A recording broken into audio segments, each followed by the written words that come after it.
अबू बकर सिद्दीक का आखिरी टाइम है, इंतकाल का टाइम है। आपकी बेटी अम्मा आयशा रजी अल्लाह तआला अन्हा अपने बाप से मिलने के लिए आई है। मालूम है बाप बहुत बीमार है, आखिरी अय्याम चल रहे हैं। जब अम्मा आयशा अपने बाप के पास पहुंची, बाप ने बेटी की शक्ल देखी, हाल चाल नहीं पूछा, खैर खैरियत नहीं पूछा। बाप ने पहला सवाल क्या किया, फी कम सौबिन कुफिन नबी सल्लल्लाहु अलैहि वसल्लम, ऐ मेरी बच्ची ये बता, जब अल्लाह के नबी का इंतकाल हुआ था आपके कफन में कितने कपड़े थे। बाप बेटी से मसला पूछ रहा है। पता ये चला अपनी बच्चियों को ऐसी तालीम दो, उनको ऐसी दीन की तालीम दो कि आपको मसला पूछना पड़े तो अपनी बेटी से मसला पूछो। और ये भी पता चला कि सहाबे किराम मौत के टाइम भी इसी बात की कोशिश करते थे कि हमारा जनाजा, हमारा कफन, हमारा दफन सब सुन्नत के मुताबिक हो। बहुत सारी बिदात और खुराफात आज मैयत के ताल्लुक से और जनाजे के ताल्लुक से हमारे समाज में बहुत सारे इलाकों में देखा गया कि साहब मरने के बाद क्या हो रहा है, पूरी पूरी दावत हो रही है। बेचारा जिसके घर में मौत हुई है, मैयत हुई है, बाप मरा है, बच्चे परेशान है, अब तीसरे दिन वो सबको खानदान को दावत खिला रहे हैं, बिरयानी खिला रहे हैं। ये बेशर्मी और बेगैरती और ये बेहयाई मेरे प्यारे साथियों समाज के लिए कलंक नहीं तो। इसीलिए हो सके तो अपने बच्चों को वसीयत करके जाना कि ऐ मेरे बच्चों, मेरे मरने के बाद कोई ऐसा काम मत करना जो सुन्नत के खिलाफ हो। ऐसे इमाम से जनाजा की नमाज पढ़वाना जो सुन्नत के मुताबिक जनाजा पढ़ाए। मेरे कफन में, मेरे दफन में कोई काम सुन्नत के खिलाफ न होने देना। हो सके तो ये वसीयत करके जाओ मेरे प्यारे साथी। अबू बकर सिद्दीक अपनी बेटी से सवाल कर रहे हैं कि ऐ मेरी बच्ची बता, नबी के कफन में कितने कपड़े थे। कहा अब्बा जान, अल्लाह के नबी के कफन में 3 सूती चादरें थी, 3 कॉटन की चादरें थी। कहा कि ऐ मेरी बच्ची, मेरा वो कपड़ा रखा हुआ है जो बीमारी के दिन में वो पहना करते थे, मैला कुचैला कपड़ा था। कहा है मेरी बच्ची, एक चादर तो ये है, 2 और ले लेना और मुझे भी 3 ही कफन में कफनाना। बेटी कहती है, अम्मा आयशा कहती है, ऐ अब्बा जान, ऐ मेरे वालिदे मोहतरम, हम इतने गए गुजरे तो नहीं है कि आपको इस मैले कुचैले पुराने कपड़े में आपको कफनाएंगे। ऐ अब्बा जान, आप चिंता न करें, हम आपके लिए कफन का नया कपड़ा लेके आएंगे और 3 नए कपड़ों में आपको कफनाएंगे। हजरत अबू बकर सिद्दीक कहते हैं कि ऐ मेरी बच्ची, इन्नमा हुवा लिल मुहला इन्नल हय्या अहक्कु बिल जदीद। ऐ मेरी बेटी, मुझे तू नए कफन में कफनाए या पुराने कफन में कफनाए, ऐ मेरी बच्ची मुझे तो कब्र में चला जाना है और इस कफन के कपड़े को मिट्टी में मिल जाना है। ऐ मेरी बच्ची, नया कपड़ा तो जिंदों को पहनाया जाता है, मुर्दों को नए कपड़े की जरूरत नहीं पड़ती है। ऐ मेरी बच्ची, मुझे इसी कपड़े में कफना देना, कोई और कपड़ा लेने की जरूरत नहीं है, मुझे पुराने ही कपड़े में कफना देना। फिर पूछा, है बच्ची ये बता, अल्लाह के नबी का इंतकाल कौन से दिन हुआ था। कहा अब्बा जान, सोमवार का दिन था, पीर का दिन था, सोमवार का दिन था। कहा बेटी, आज कौन सा दिन है। कहा सोमवार का दिन है। कहा है काश आज ही के दिन मैं अपने नबी के पास चला जाऊं, आज ही के दिन मैं अपने दोस्त के पास चला जाऊं और जिस दिन मेरे नबी का इंतकाल हुआ था उसी दिन मेरा इंतकाल हो जाए। अम्मा आयशा फरमाती हैं, शाम होते होते अब्बा जान का इंतकाल हो गया। अबू बकर सिद्दीक दुनिया से चले गए। ओ लोगों, अबू बकर सिद्दीक को तो दुनिया से जाने के वक्त मौत याद आ रही है, आखिरत याद आ रही है, अपना अंजाम याद आ रहा है। और हम कितने नादान है कि हमारे पास तो कोई नेकी भी नहीं है, हम तो गुनाहों के दलदल में धसे हुए हैं, फिर भी हमको आखिरत की याद नहीं आती है। और आगे बढ़िए, उमर इब्ने खत्ताब को देखो मेरे प्यारे साथी। नबी के दूसरे खलीफा हजरत उमर बिन खत्ताब रजी अल्लाह ताला नमाज पढ़ा रहे थे फजर की। पीछे से एक पारसी गुलाम जिसका नाम अबू लुलू फिरोज था, जो कत्ल करने के मकसद से खंजर छुपा करके आया था, उसने नमाज की हालत में हजरत उमर के पेट पर नाफ के पास हमला किया। उनके पेट की अतड़ियां कट गईं, फौरन वहीं पर गिर गए, मुसल्ले पर गिर गए। लेकिन नमाज रुकने नहीं दिया, फौरन हाथ पकड़ करके अब्दुर्रहमान बिन अबू बकर को, अब्दुर्रहमान इब्न औफ को आगे बढ़ाया। अब्दुर्रहमान इब्न औफ अबू बकर से उमर फारूक रजी अल्लाह ताला अन्हु पड़े हुए मसल्ले के ऊपर, खून बह रहा है, नमाज पढ़ा रहे अब्दुर्रहमान इब्न औफ रजी अल्लाह ताला अन्हु अबू लुलून के ऊपर हमला करने के बाद सफ की तरफ बढ़ता है और कई मुसलमानों को कत्ल करने के बाद खुद अपने आप को मार के खत्म कर लेता है। 3-4 मुसलमानों की लाशें पड़ी हैं और खलीफे वक्त के बदन से खून बह रहा है। मगर ऐ मुसलमानों, सहाबा की नजर में नमाज कितनी कीमती चीज थी कि नमाज स्टॉप नहीं हुई, नमाज नहीं रुकी। अब्दुर्रहमान बिन औफ ने हल्की नमाज पढ़ाई, सलाम फेरा, हजरत उमर को जल्दी से घर लेके जाया गया, तबीबों को बुलाया गया, हकीमों को बुलाया गया, जांच की गई, पता लगा कि अब कोई दवा इनको दी जा रही, सब बाहर निकल जा रही है, अतड़ियां कट चुकी हैं। हजरत उमर को यकीन हो गया कि अब मेरे इंतकाल का टाइम आ चुका है, अब मेरा बचना मुश्किल है। पहला सवाल किया, मुझे कत्ल करने वाला कौन है, मेरे ऊपर हमला करने वाला कौन है? किसी ने कहा मुगीरा बिन शोबा का गुलाम है अबू लुलू फिरोज, मजूसी आदमी, पारसी आदमी। कहा अल्लाह तेरा शुक्र है कि तूने मेरा कत्ल किसी ऐसे इंसान के हाथों नहीं होने दिया जो इस्लाम का दावा करता हो, जो अपने आप को मुसलमान कहता हो, कोई मुसलमान मेरा कातिल नहीं है, अल्लाह तेरा शुक्र है।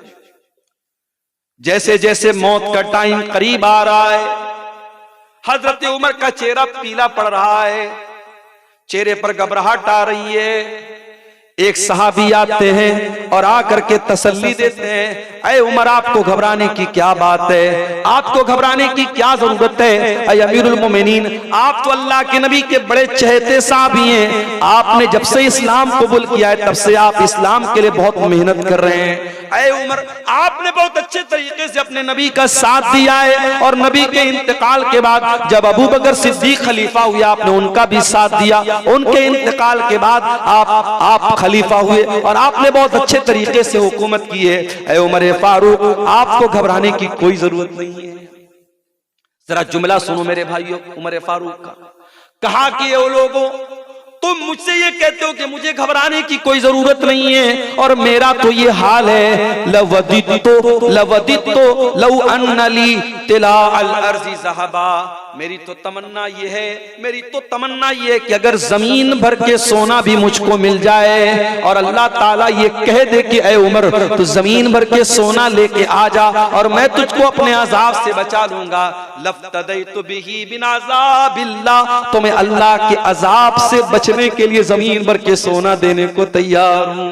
अगर मेरे पास जमीन भर के सोना भी आ जाए और अल्लाह कह दे कि उमर तू जमीन भर के सोना दे दे और मैं अपने अजाब से तुझको बचा दूंगा, तो उमर तो उसके लिए भी तैयार है। ओ लोगों तुम मेरी नेकियों का पहाड़ा पढ़ते हो, मेरी नेकियों का जिक्र करते हो, लवदित्तो कफाफन, उमर के दिल की तमन्ना तो ये है जब अल्लाह के यहाँ उमर के अमाल को तौला जाए, जब नेकियों को तौला जाए, जब गुनाहों को तौला जाए और अल्लाह ताला के यहाँ जब ये पल्ला बराबर भी हो जाए, नेकी और गुनाह का पल्ला बराबर भी हो जाए, उमर उसके ऊपर भी तैयार है। उमर ये नहीं चाहता कि नेकी का पल्ला भारी हो जाए, नेकी और बदी का पल्ला बराबर हो जाए, उमर तो उसके लिए भी तैयार है।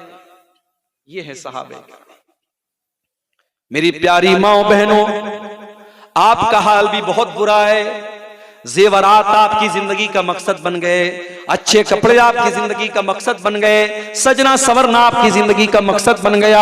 ओ मेरी प्यारी माँ बहनों, ये जेवरात कब्र में आपके साथ नहीं जाएंगे। हमने बहुत सारे मरने वाली औरतों को देखा है, बहुत शौक था कंगन पहना करती थी, बहुत शौक था कानों में ईयर रिंग पहना करती थी, बहुत शौक था अपनी नाक में नाक की नथिया पहना करती थी, मर गई, इंतकाल हो गया, कंगन भी उतार लिया गया, कान के ईयररिंग को भी उतार लिया गया, नाक की नथिया को भी उतार लिया गया।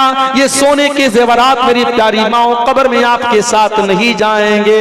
आपको भी वही पैगाम देता हूं जो मर्दों को अल्लाह ताला ने दिया है, वसारिउ इला मगफिरतिम मिर रब्बिकुम।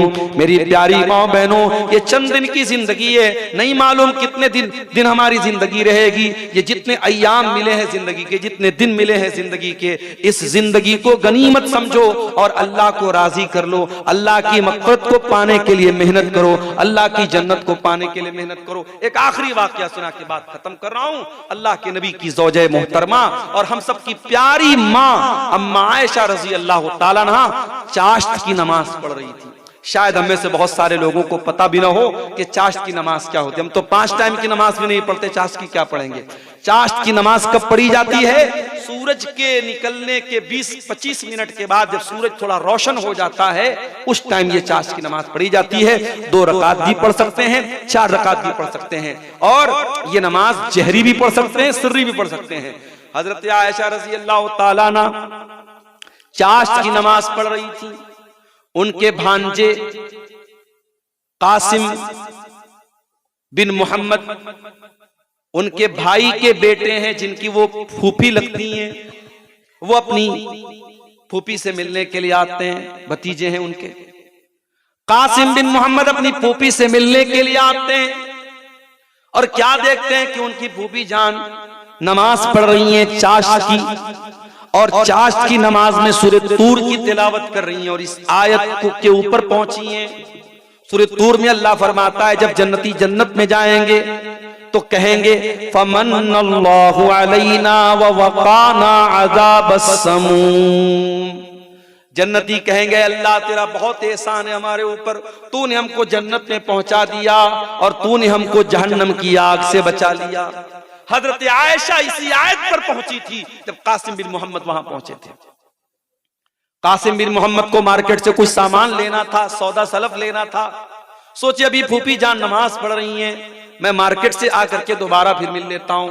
बहुत देर के बाद, सौदा सलफ लेके आने के बाद, काफी देर के बाद, बाजार का चक्कर लगाने के बाद जब दोबारा अपनी फूफी के घर पहुंचे, क्या देखते हैं कि फूफी जान इसी आयत को बार बार रिपीट कर रही हैं और रोती चली जा रही हैं। फमन्नल्लाहु अलैना व वक़ाना अज़ाबस समूम। ऐ अल्लाह तेरा एहसान हुआ हम पर कि तूने हमको जन्नत में पहुंचाया और तूने जहन्नम की आग से बचा लिया। हजरत आयशा इसी आयत को पढ़ती चली जा रही हैं और रोती चली जा रही हैं, गोया कि वो ये अल्लाह से दुआ कर रही है, अल्लाह उन खुशनसीब बंदों में हमको भी शामिल फरमा दे जो कल जन्नत में जाने के बाद ये कहेंगे, ऐ अल्लाह तेरा एहसान हुआ कि तूने जहन्नम से हमको बचा लिया। मेरे अजीजों, उस जहन्नम से बचने की तैयारी करो और जन्नत में जाने की तैयारी करो। मेरे साथ मजबूरी ये है मेरे प्यारे साथियों, 12 बज चुके हैं तकरीबन और मुझे अभी फौरन निकलना है। और मैं पहले ही जलसे वालों से बोल चुका था, शायद कुछ और पहले मुझे वक्त देते तो थोड़ा सा अपने मौजू पर मैं और भी रोशनी डालता। अब मुश्किल ये है, सामने कोहरे की हालत ये है कि यहाँ 10 मीटर आगे कभी रास्ता नजर नहीं आ रहा है और लंबा सफर करना है, तकरीबन 300 किलोमीटर का सफर करना है। मेरे प्यारे साथियों, फिक्र आखिरत के मौजू पर और इसी तरीके से कब्र और आखिरत के ताल्लुक से हमारे दिलों में जो गफलत तारी है, उस मौजू पर चंद बातें आपके सामने रखी हैं। मौजू अभी थोड़ी सी और तफसील चाहता है मगर वक्त इजाजत नहीं देता है। फिर कभी मौका रहा आपके इस गांव में, इस इलाके में, फिर कभी आना हुआ इस मौजू पर फिर हम कभी रोशनी डालेंगे। अल्लाह से हम दुआ करते हैं, रब्बुल आलमीन हम सबको कहने सुनने से ज्यादा अमल की तौफीक अता फरमा। रब्बुल आलमीन हमें हमारे दिलों में आखिरत की फिक्र पैदा फरमा। रब्बुल आलमीन दुनिया की मोहब्बत और दुनिया की गफलत ने आज हमारे दिलों पर को जो सख्त बनाया है, अल्लाह उस सख्ती को तो दूर फरमा दे। मेरे बाद इंशाअल्लाह मौलाना कलीम साहब की भी तकरीर है और गालिबन कोई एक मुकर्रिर और भी हैं, 2 मुकर्रिरीन के भी तकरीर बाकी है। ठंडी का मौसम है, आप कभी और कहीं और न जाएं, सुकून से पिंडाल के नीचे बैठें और ये उलमा जो आपको सुनाने के लिए आए हैं, इनके